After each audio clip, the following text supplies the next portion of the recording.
Lok Sabha തെരഞ്ഞെടുപ്പിലുള്ള voting യന്ത്രങ്ങളുടെയും മറ്റ് polling സാമഗ്രികളുടെയും വിതരണം അല്പസമയത്തിനകം ആരംഭിക്കും. ജില്ലയിലെ ഓരോ അസംബ്ലി നിയോജക മണ്ഡലത്തിലും പ്രത്യേകം സജ്ജമാക്കിയ കേന്ദ്രങ്ങൾ വഴിയാണ് ഈ വിതരണം നടക്കുക. പോളിംഗ് സാമഗ്രികൾ വിതരണം ചെയ്യുന്നതിൻ്റെ ചുമതല ബന്ധപ്പെട്ട തഹസീൽദാർമാർക്ക് EVM, VVPAT മെഷീൻ എന്നിവയുടെ വിതരണ ചുമതല അസിസ്റ്റന്റ് റിട്ടേണിംഗ് ഓഫീസർമാർക്കുമാണ്. പോളിംഗ് സാമഗ്രികളുടെ വിതരണ കേന്ദ്രങ്ങളിൽ നിന്നും ഞങ്ങളുടെ റിപ്പോർട്ടേഴ്സ് റിപ്പോർട്ട് ചെയ്യുന്നു. ആദ്യം Pattom Saint Mary's higher secondary സ്കൂളിൽ നിന്ന് ഹരികൃഷ്ണൻ ചേരുന്നു. Harikrishnan, good morning. പറയൂ ഹരികൃഷ്ണൻ. Good morning SKN. ഈ അല്പസമയത്തിനകം തന്നെ ഈ Pattom Saint Mary's higher secondary സ്കൂളിൽ ഈ പോളിംഗ് സാമഗ്രികളുടെ വിതരണം നടക്കും. ഞാനിപ്പോൾ നിൽക്കുന്നത് അതിനകത്തെ ഈ വിതരണം നടക്കുന്ന കൗണ്ടറുകളിലാണ്. ഇപ്പൊ നമുക്ക് കാണാൻ കഴിയും ഇവരുടെ സജ്ജീകരണങ്ങൾ ഒരുക്കിക്കഴിഞ്ഞിരിക്കുന്നു എന്നുള്ളതാണ്. വിവിധ ഉദ്യോഗസ്ഥരൊക്കെ ഇവിടെ എത്തി കാര്യങ്ങളൊക്കെ ക്രമീകരിക്കുന്നതേ ഉള്ളൂ. ആ തരത്തിലേക്ക് ഈ കൗണ്ടറുകളൊക്കെ സെറ്റ് ചെയ്തിട്ടുണ്ട്. അല്പസമയത്തിനകം ജില്ലാ കളക്ടർ ജെറോമിക് ജോർജ്, ഭരണാധികാരി കൂടിയായ അദ്ദേഹം ഇങ്ങോട്ട് എത്തും. അതിനുശേഷമായിരിക്കും ഈ വിതരണം ആരംഭിക്കുക എന്നുള്ളതാണ്. പോളിംഗ് സാമഗ്രികളുടെ വിതരണം ആരംഭിക്കുകയാണ്. അതിനുള്ള എല്ലാ സജ്ജീകരണങ്ങളും ഇവിടെ ഒരുക്കിയിട്ടുണ്ടെന്നുള്ളതാണ് ഏറ്റവും പ്രധാനമായും മനസ്സിലാക്കാൻ സാധിക്കുന്നത്. അല്പസമയത്തിനകം തന്നെ ഇത് തുടങ്ങുകയും ചെയ്യും എന്നുള്ളതാണ്. ഇപ്പോൾ ഈ കൗണ്ടറുകളെല്ലാം സെറ്റ് ചെയ്തിട്ടുണ്ട്. മാത്രവുമല്ല, ഇത്തരത്തിൽ പോളിംഗ് സാമഗ്രികൾ കൊണ്ടുപോകുന്നതിനുള്ള ബസ്സുകൾ മറ്റു കാര്യങ്ങളൊക്കെയും സുസജ്ജമായി സജ്ജീകരിച്ചിട്ടുണ്ട് എന്നുള്ളതാണ്. എന്തായാലും തിരുവനന്തപുരം മണ്ഡലത്തിന്റെ ഏറ്റവും പ്രധാനപ്പെട്ട, അതായത് പോളിംഗ് സാമഗ്രികൾ വിതരണം ചെയ്ത ഏറ്റവും പ്രധാനപ്പെട്ട ഒരു ഇടം കൂടിയാണ് ഇവിടെ. അതായത് വട്ടിയൂർക്കാവ് മണ്ഡലത്തിന്റെ നിയോജക മണ്ഡലത്തിന്റെ കീഴിൽ വരുന്ന ബൂത്തുകൾക്ക് വേണ്ടിയിട്ടുള്ള പോളിംഗ് സാമഗ്രികളാണ് ഇവിടെ നിന്നും, ഈ പട്ടം സെന്റ് മേരീസിൽ നിന്നും വിതരണം ചെയ്യുക എന്നുള്ളതാണ് ഏറ്റവും പ്രധാനപ്പെട്ട കാര്യം. അതിൽ അല്പസമയത്തിനകം ജില്ലാ കളക്ടർ തന്നെ ഇങ്ങോട്ട് എത്തും എന്നുള്ളതാണ്. ഇപ്പോൾ നമുക്ക് കാണാൻ സാധിക്കും, ദൃശ്യങ്ങളിലേക്ക് കാണാൻ സാധിക്കുന്ന ഒരു സാധനം EVM, അതായത് ഇലക്ട്രോണിക് വോട്ടിംഗ് മെഷീൻ. ഈ ട്രെയിനിങ്ങിന് വേണ്ടിയിട്ടുള്ള EVM-ഉം VVPAT-ഉം ഇവിടെ സജ്ജീകരിച്ചു വെച്ചിട്ടുണ്ട്. ഇതടക്കമുള്ള കാര്യങ്ങളാണ് അല്പസമയത്തിനകം ഈ വിതരണം ചെയ്യുന്നത് എന്നുള്ളതാണ് മനസ്സിലാക്കാൻ സാധിക്കുന്നത്. തിരുവനന്തപുരം ജില്ലയിൽ മാത്രം ഏകദേശം 2730-ലധികം ബൂത്തുകൾ ഉണ്ടെന്നുള്ളതാണ്. അതിൽ 1200-ഓളം ബൂത്തുകൾ തിരുവനന്തപുരം മണ്ഡലത്തിൽ മാത്രമുണ്ട്. മറ്റേത് ആറ്റിങ്ങലിലാണുള്ളത്. എന്തായാലും 8 മണിയോടുകൂടി തന്നെ ഈ വിതരണം ആരംഭിക്കും. അതിനുള്ള എല്ലാ സജ്ജീകരണങ്ങളും ഇവിടെ പൂർത്തിയാക്കിയിട്ടുണ്ടെന്നുള്ളതാണ്. ഈ സായുധ പോലീസ് അടക്കം, അതായത് ഈ സുരക്ഷയെ സംബന്ധിച്ച് സായുധ പോലീസിനെ അടക്കം ഇവിടെ വിന്യസിച്ചിട്ടുണ്ട് എന്നുള്ളതാണ് മറ്റൊരു പ്രധാനപ്പെട്ട കാര്യം. ഏതായാലും ജില്ലാ കളക്ടർ എത്തുന്നതോടുകൂടി തന്നെ ഈ പോളിംഗ് സാമഗ്രികൾ വിതരണം ചെയ്യും എന്നുള്ളത് തന്നെയാണ് അറിയിക്കുന്ന പ്രധാനപ്പെട്ട കാര്യം. SK. Okay, thank U. നമുക്കിപ്പോൾ ഹരികൃഷ്ണനാണ് ചേർന്നത്.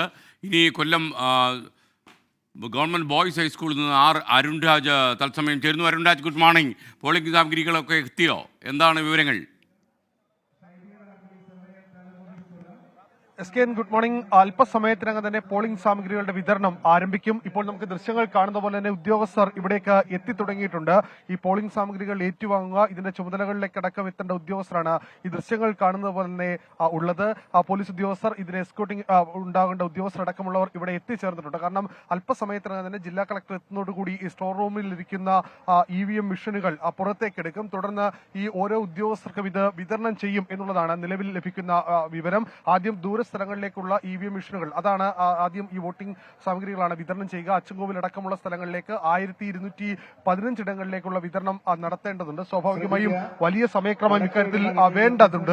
അതുകൊണ്ട് തന്നെ ഉച്ചയ്ക്ക് മുമ്പ് തന്നെ ഇത് പൂർത്തിയാക്കാനുള്ള ഒരു നിർദ്ദേശമാണ് ഉദ്യോഗസ്ഥർ നൽകിയിരിക്കുന്നത്. ഈ ദൃശ്യങ്ങൾ കാണുന്ന പോലെ കളക്ടറേറ്റിൽ നിന്നടക്കം ഇതിന്റെ ഓർഡറുകൾ, അതുമായി ബന്ധപ്പെട്ട മറ്റ് രേഖകളടക്കം ഇപ്പോൾ ഇവിടേക്ക് എത്തിച്ച് തുടങ്ങിയിരിക്കുകയാണ്. ഉദ്യോഗസ്ഥർക്ക് ചുമതലകൾ വീതിച്ച് നൽകി ഈ പരസ്പരം ഒരേ സ്ഥലത്ത് ഡ്യൂട്ടിയുള്ള ഉദ്യോഗസ്ഥർ പരസ്പരം കാണുക, അവരെ ഒരു സ്ഥലത്തേക്ക് എത്തിക്കുന്നതിനുള്ള നടപടിക്രമങ്ങളും ഇപ്പോൾ പൂർത്തിയായിട്ടുണ്ട്. പോലീസ് ഉദ്യോഗസ്ഥരും അതുപോലെ തന്നെ മോട്ടോർ വാഹന വകുപ്പ് ഉദ്യോഗസ്ഥരടക്കമുള്ളവർ ഈ സ്ഥലത്ത് ഇതുമായി ബന്ധപ്പെട്ട ക്രമീകരണങ്ങളടക്കം നടത്തുന്നു. അല്പസമയത്തിനകം തന്നെ ഈ പോളിംഗ് സാമഗ്രികളുടെ വിതരണം ഈ കൊല്ലത്ത് തുടങ്ങും. ജില്ലാ കളക്ടർ ദേവിദാസ് എത്തുന്നതോടുകൂടിയായിരിക്കും ഈ വിതരണം നടക്കുക. എന്തായാലും ഉദ്യോഗസ്ഥരെല്ലാം തന്നെ ഇതിനോടകം തന്നെ എത്തിച്ചേർന്നിട്ടുണ്ട്. മറ്റ് ഈ റിസർവിലുള്ള ഉദ്യോഗസ്ഥർക്ക് നിൽക്കാനുള്ള ഇടം, അതുമായി ബന്ധപ്പെട്ട ക്രമീകരണങ്ങളടക്കം ഇതിനോടകം തന്നെ പൂർത്തിയായി. വിവിധ പാർട്ടികളുടെ കക്ഷി നേതാക്കളടക്കം ഇവിടേക്ക് എത്തിയിട്ടുണ്ട്. Okay, thank you. അരുൺരാജാണ് കൊല്ലം ഗവൺമെന്റ് ബോയ്സ് ഹൈസ്കൂളിൽ നിന്ന് നമുക്കൊപ്പം ചേർന്നത്. കേരളത്തിന്റെ വിവിധ സെന്ററുകളിൽ ഇപ്പോൾ പോളിംഗ് സാമഗ്രികൾ വിതരണം ചെയ്യുകയാണ്. പോളിംഗ് സാമഗ്രി എല്ലാ സ്ഥലങ്ങളിലും എത്തിയിട്ടുണ്ട്. നമ്മുടെ എല്ലാ റിപ്പോർട്ടേഴ്സും വിവിധ കേന്ദ്രങ്ങളിൽ റെഡിയാണ്. പോളിംഗ് സാമഗ്രിയുടെ വിശദാംശങ്ങൾ നമുക്കൊപ്പം നൽകാൻ അവരെ ഒന്നൊന്നായി നമുക്ക് റിപ്പോർട്ടുകൾ നൽകും. ഇതിനിടയിൽ സുരേഷ് ഗോപി പാലാ ബിഷപ്പുമായി കൂടിക്കാഴ്ച നടത്തുമെന്ന് ഞങ്ങളുടെ കോട്ടയം പ്രതിനിധി അറിയിക്കുന്നു. പാലാ മർസലീവ ആശുപത്രിയിലാണ് ഇപ്പോൾ ബിഷപ്പുമായി കൂടിക്കാഴ്ച നടക്കുന്നത്. ഇനി നമുക്ക് തൃശ്ശൂരിലേക്കാണ് നമ്മൾ പോകുന്നത്. സൂരജ് സജി തത്സമയം ചേരുന്നു. പോളിംഗ് സാമഗ്രികളൊക്കെ വിതരണം തുടങ്ങിക്കഴിഞ്ഞോ? Sooraj Saji, good morning. പറയൂ, എന്തൊക്കെയാണ് തൃശ്ശൂർ നിന്നുള്ള വർത്തമാനങ്ങൾ? SKN good morning. എന്തായാലും തൃശ്ശൂരിലും അല്പസമയത്തിനകം തന്നെ ഈ പോളിംഗ് സാമഗ്രികളുടെ വിതരണം ആരംഭിക്കും. ഞാനിപ്പോൾ ഉള്ളത് തൃശ്ശൂർ എഞ്ചിനീയറിംഗ് കോളേജിലാണ്. ഇവിടെ നിന്നാണ് തൃശ്ശൂർ, ഇരിങ്ങാലക്കുട, അതുപോലെ തന്നെ വടക്കാഞ്ചേരി, നാട്ടിക മണ്ഡലങ്ങളിലേക്കുള്ള പോളിംഗ് സാമഗ്രികൾ, നിയോജക മണ്ഡലങ്ങളിലേക്കുള്ള സാമഗ്രികൾ വിതരണം ചെയ്യുക. 1275 ബൂത്തുകളാണ് നിലവിൽ തൃശ്ശൂരിലുള്ളത്. അത് വിവിധ കേന്ദ്രങ്ങൾ കേന്ദ്രീകരിച്ചുകൊണ്ടാണ് അങ്ങോട്ടേക്കുള്ള പോളിംഗ് സാമഗ്രികളുടെ എല്ലാം വിതരണം ആരംഭിക്കുക. എന്തായാലും കൃത്യം 8 മണിയോടുകൂടി തന്നെ ഈ വിതരണം ആരംഭിക്കും. ആദ്യം ഈ ദൂരമേഖലകളിലേക്കുള്ള ഈ ബൂത്തുകളിലേക്കുള്ള വോട്ടിംഗ് സാമഗ്രികളായിരിക്കും വിതരണം ചെയ്യുക. എന്തായാലും എല്ലാ ഒരുക്കങ്ങളും പൂർത്തിയായി കഴിഞ്ഞിരിക്കുന്നു. അതീവ സുരക്ഷയിലാണ് നിലവിൽ ഈ തൃശ്ശൂർ എഞ്ചിനീയറിംഗ് കോളേജ് ഉള്ളത്. അതോടൊപ്പം തന്നെ 5000-ലധികം പോലീസിനെ ജില്ലയിലെ വിവിധ ഭാഗങ്ങളിൽ വിന്യസിപ്പിച്ചുകൊണ്ട് കർശനമായ സുരക്ഷയിലേക്ക് പോയിട്ടുണ്ട്. 40-ലധികം ബൂത്തുകൾ ഈ പ്രശ്ന സുരക്ഷാ ബൂത്തുകളായി കണ്ടെത്തിയിട്ടുണ്ട്. അതുകൊണ്ട് തന്നെ അത്തരത്തിൽ വലിയ സുരക്ഷാ ക്രമീകരണങ്ങൾ ആ ബൂത്തിലും ഒരുക്കിക്കൊണ്ടാണ് ഇപ്പോൾ ഇത് മുന്നോട്ട് പോകുന്നത്. എന്തായാലും അല്പസമയത്തിനകം തന്നെ പോളിംഗ് സാമഗ്രികളുടെ വിതരണം ആരംഭിക്കും. അതിനുശേഷം ഇവർ ഇത് ഏറ്റുവാങ്ങി പോകുന്നതിനോടൊപ്പം തന്നെ അവർക്കുള്ള പോലീസ് സുരക്ഷ, അവർക്ക് വേണ്ട വാഹനങ്ങൾ എല്ലാം തന്നെ ക്രമീകരിച്ചു കഴിഞ്ഞു. എന്തായാലും ജില്ലാ കളക്ടറും ഭരണാധികാരി കൂടിയായിട്ടുള്ള VR കൃഷ്ണതേജ അല്പസമയത്തിനകം ഇങ്ങോട്ടേക്ക് എത്തും. 8 മണിയോടുകൂടി തന്നെ അതോടുകൂടി തന്നെ പോളിംഗ് സാമഗ്രികളുടെ വിതരണം ആരംഭിക്കും.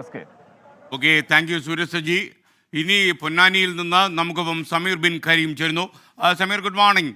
അവ വിതരണം ആരംഭിച്ചു കഴിഞ്ഞു, എന്തൊക്കെയാണ് വിശദാംശങ്ങൾ? SKN അല്പസമയത്തിനകം തന്നെ പൊന്നാനിയിൽ ഞാനിപ്പോഴുള്ള തിരൂർ പോളിടെക്നിക് കോളേജിൽ ഈ സാമഗ്രികൾക്ക് തന്നെ വിതരണം അല്പസമയത്തിനകം തന്നെ ആരംഭിക്കുമെന്നുള്ളതാണ്. നമുക്ക് ദൃശ്യങ്ങളിൽ തന്നെ കാണാവുന്നതാണ്. ഇവിടെ താനൂർ, തിരൂർ, കോട്ടക്കൽ നിയമസഭാ മണ്ഡലങ്ങളിലുള്ള അത്തരം അവിടുത്തെ ബൂത്തുകളിലേക്കുള്ള സാമഗ്രികളാണ് ഇവിടെ വിതരണം ചെയ്യുന്നത്. അതിന്റെ ക്രമീകരണങ്ങളൊക്കെ തന്നെ ആരംഭിച്ചിരിക്കുകയാണ്. അത് ഉദ്യോഗസ്ഥർക്ക് വേണ്ട പോലീസ് സുരക്ഷ, വാഹനങ്ങൾ ഉൾപ്പെടെയുള്ളവ ക്രമീകരിക്കുന്ന ഒരു നടപടിക്രമങ്ങളാണ് ആദ്യം ആരംഭിക്കുന്നത്. അതിനുശേഷം സാമഗ്രികളുടെ വിതരണം അല്പസമയത്തിനകം തന്നെ ആരംഭിക്കുകയും ചെയ്യും. ഇവർക്ക് വേണ്ട സുരക്ഷയും എല്ലാം തന്നെ നിലവിൽ ഉദ്യോഗസ്ഥർ ക്രമീകരിച്ചിരിക്കുകയാണ്. ഉന്നത ഉദ്യോഗസ്ഥർ ഈ സംഭവം ഇവിടെ എത്തിയതിനു ശേഷമായിരിക്കും ഈ വിതരണം ആരംഭിക്കുക എന്നുള്ളത് നമുക്ക് മനസ്സിലാക്കാൻ കഴിയുന്നത്. ഏതായാലും നിലവിൽ വലിയ സുരക്ഷാ ക്രമീകരണങ്ങളാണ് പൊന്നാനി വിവിധയിടങ്ങളിൽ തന്നെ ഒരുക്കിയിരിക്കുന്നത്. പലയിടങ്ങളിലും ഇന്നലെ ഒക്കെ സംഘർഷം ഉണ്ടായിരുന്നെങ്കിൽ പോലും പൊന്നാനിയിൽ എല്ലാം തന്നെ കലാശക്കോട് ഉൾപ്പെടെയുള്ളവ വളരെ സംയമനത്തോടു കൂടി നടന്ന ഒരു പശ്ചാത്തലം കൂടിയുണ്ട്. ഈ ഒരു ഘട്ടത്തിൽ ഇനിയും ഒരു അനിഷ്ട സംഭവം ഉണ്ടാവാതിരിക്കുക എന്നുള്ള മുൻകൂട്ടി കണ്ടുകൊണ്ട് പോലീസ് കർശനമായ സുരക്ഷയും എല്ലാം തന്നെ ഈ ഭാഗങ്ങളിൽ ഏർപ്പെടുത്തിയിരിക്കുകയാണ്. SKN. Okay, thank U. ഇനി കാസർഗോഡ് ഗവൺമെൻറ് കോളേജിലേക്ക്, അവിടെ നമ്മുടെ പ്രതിനിധി അരുൺ പാറയ്ക്കലുണ്ട്. അരുൺ പാറയ്ക്കൽ, പോളിംഗ് സാമഗ്രികൾ ഏറ്റുവാങ്ങാൻ ആളുകൾ എത്തിക്കഴിഞ്ഞു, എന്തൊക്കെയാണ് വിശദാംശങ്ങൾ, വിവരങ്ങൾ പറയൂ. SKN good morning. ഞാനിപ്പോൾ നിൽക്കുന്നത് കാസർഗോഡ് ഗവൺമെന്റ് കോളേജിലാണ്. ഇവിടെ നമുക്ക് കാണാൻ കഴിയും ഈ പോളിംഗ് സാമഗ്രികൾ ഏറ്റുവാങ്ങാനുള്ള ഉദ്യോഗസ്ഥരൊക്കെ തന്നെ രാവിലെ 6 മണി മുതൽ ഇവിടെ എത്തിച്ചേർന്നിട്ടുണ്ട്. അല്പസമയത്തിനകം തന്നെ, ഇനി ഏകദേശം 2 മിനിറ്റ് മാത്രമാണ് ഈ പോളിംഗ് സാമഗ്രികൾ വിതരണം ചെയ്യാനുള്ള സമയമുള്ളത്. 8 മണിക്ക്, കറക്റ്റ് 8 മണിക്ക് പോളിംഗ് സാമഗ്രികൾ വിതരണം ചെയ്യുമെന്ന് ജില്ലാ ഭരണകൂടം അറിയിച്ചിട്ടുണ്ട്. 4561 പോളിംഗ് ഉദ്യോഗസ്ഥരാണ് ഈ കാസർഗോഡ് ലോക്സഭാ മണ്ഡലത്തിൽ ആകെ ഉള്ളത്. ഈ ഉദ്യോഗസ്ഥരെ 4 സ്ഥലങ്ങളിൽ, അതായത് കാസർഗോഡ് ജില്ലയിൽ 4 മണ്ഡലങ്ങളിൽ, കണ്ണൂർ ജില്ലയിൽ, കാസർഗോഡ് ലോക്സഭാ മണ്ഡലത്തിൽ ഉൾപ്പെട്ട കണ്ണൂർ ജില്ലയിൽ 2 മണ്ഡലങ്ങളിൽ കൂടി, അങ്ങനെ മൊത്തത്തിൽ 6 മണ്ഡലങ്ങളിലാണ് ഈ പോളിംഗ് സാമഗ്രികളൊക്കെ തന്നെ വിതരണം ചെയ്യുന്നത്.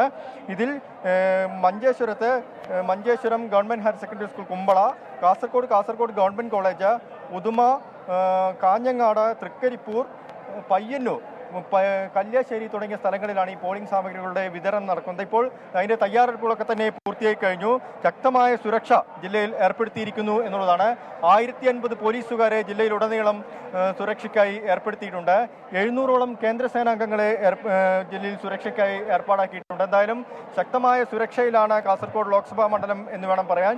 ജില്ലാ വരണാധികാരി അല്പസമയത്തിനകം തന്നെ ഈ കാസർഗോഡ് ഗവൺമെന്റ് കോളേജിലേക്ക് പോളിംഗ് സാമഗ്രികളുടെ വിതരണം ഔദ്യോഗികമായ വിതരണം ആരംഭിക്കുമെന്നാണ് SKN അറിയാൻ സാധിക്കുന്നത്. Okay, thank U. നമുക്കൊപ്പം ചേർന്നത് അരുൺ പാറയ്ക്കലാണ്.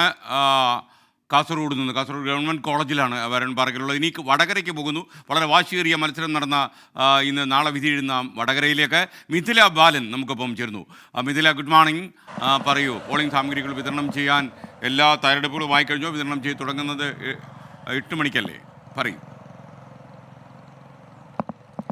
Good morning SKN. 8 മണിയോടെ പോളിംഗ് സാമഗ്രികളുടെ വിതരണം തുടങ്ങും. നേരത്തെ സൂചിപ്പിച്ചതുപോലെ തന്നെ ശക്തമായ ഒരു മത്സരം നടക്കുന്ന ഒരു മണ്ഡലമാണ്.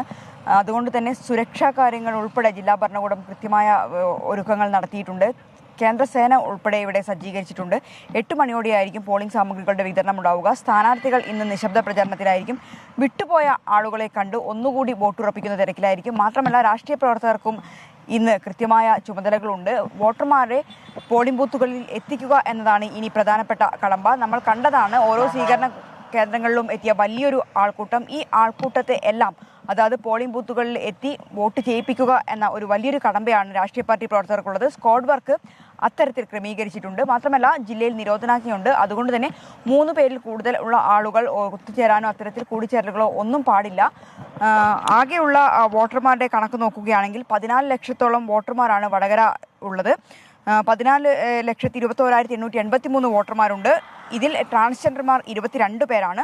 1207 പോളിംഗ് സ്റ്റേഷനുകൾ ക്രമീകരിച്ചിട്ടുണ്ട്. 120 പ്രശ്ന സാധ്യതാ ബൂത്തുണ്ട്. 43 മാവോയിസ്റ്റ് ഭീഷണി നിലനിൽക്കുന്ന ബൂത്തുകളുണ്ട്. അതുകൊണ്ട് തന്നെ ഇവിടങ്ങളിൽ പ്രത്യേക കേന്ദ്രസേനയെ നിയോഗിച്ചിട്ടുണ്ട്. വെബ്കാസ്റ്റിംഗ് എല്ലാ ബൂത്തുകളിലും വെബ്കാസ്റ്റിംഗ് ഉണ്ട്. പിന്നെ മാത്രമല്ല കള്ളവോട്ട് ആരോപണങ്ങളെല്ലാം കള്ളവോട്ടുകളും ഇരട്ട വോട്ട് ആരോപണങ്ങളുമെല്ലാം ഒത്തിരി ഉയർന്നു വന്ന ഒരു മണ്ഡലമായിരുന്നു വടകര. അതുകൊണ്ട് തന്നെ വോട്ടർ ASD മോണിറ്ററിംഗ് ആപ്പ് എന്ന പ്രത്യേക ഒരു ആപ്പും ഇത്തരം കള്ളവോട്ട് അല്ലെങ്കിൽ ഇരട്ട വോട്ട് ചെയ്യുന്ന ആളുകളുണ്ട് അവരെയൊക്കെ കണ്ടെത്താനുള്ള ആപ്പും സജ്ജീകരിച്ചിട്ടുണ്ട്. കൃത്യമായി ഇവരുടെ ഒരു പട്ടിക തയ്യാറാക്കിയിട്ടുണ്ട്. ഈ പട്ടികയിലുള്ള ആരെങ്കിലും വോട്ട് ചെയ്യാൻ എത്തുകയാണെങ്കിൽ അവരുടെ ഫോട്ടോ എടുത്ത് ഈ ആപ്പിൽ അപ്ലോഡ് ചെയ്യും. വീണ്ടും അവർ എത്തുകയാണെങ്കിൽ അത് ഈ ആപ്പിലൂടെ തിരിച്ചറിയാൻ പറ്റും. അങ്ങനെ ആരെങ്കിലും വരികയാണെങ്കിൽ അവർക്കെതിരെ ശക്തമായ നടപടി ഉണ്ടാകും എന്ന മുന്നറിയിപ്പും ജില്ലാ ഭരണകൂടം നൽകിയിട്ടുണ്ട്. എല്ലാ തരത്തിലും വടകര ലോക്സഭാ മണ്ഡലവും നാളെ പോളിംഗ് ബൂത്തിന് വോട്ട് ചെയ്യാനുള്ള എല്ലാ ഒരുക്കങ്ങളും പൂർത്തിയായിട്ടുണ്ട്. നേരത്തെ മിഥില ബാലനാണ് വിവരങ്ങൾ നൽകിയത് വടകരയിൽ നിന്ന്.